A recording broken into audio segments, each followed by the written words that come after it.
Question, on l'a appris cette semaine, où Carlos Alcaraz range-t-il ses raquettes, ses shorts, ses polos et ses tennis? Dans un vestiaire à roulettes portatif. C'est-à-dire une malle. Une malle, mais pas n'importe laquelle. Ah, non.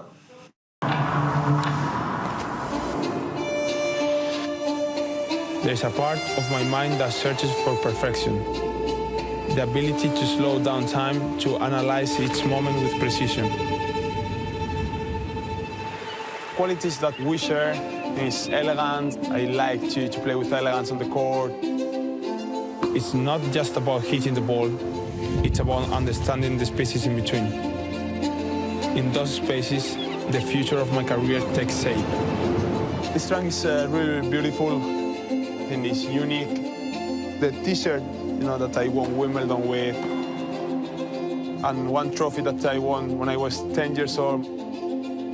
This Air Force One, with Louis Vuitton, it has a lot of things that define me very, very well.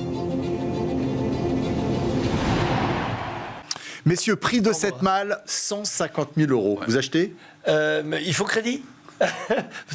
Un crédit sur le long terme à 30 ans, c'est pas mal. Mais bon, avoir l'usage, d'abord, il faut avoir le talent d'Alcaraz.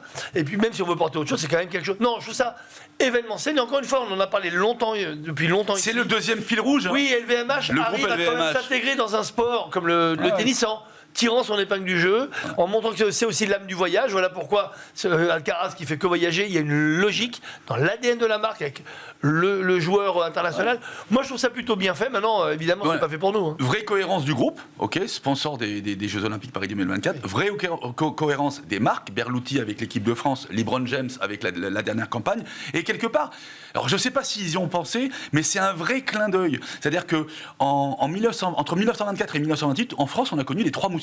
Et figurez-vous que un des membres des Trois Mousquetaires s'appelait Lacoste, et il avait fait un pari avec Borotra en disant voilà, si je gagne l'US Open, eh ben, tu vas m'offrir cette malle en croco.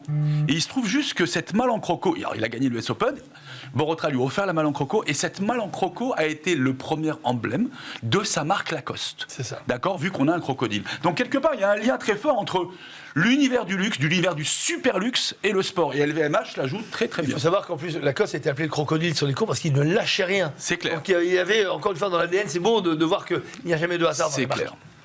Voilà pour cette malle à 150 000 €.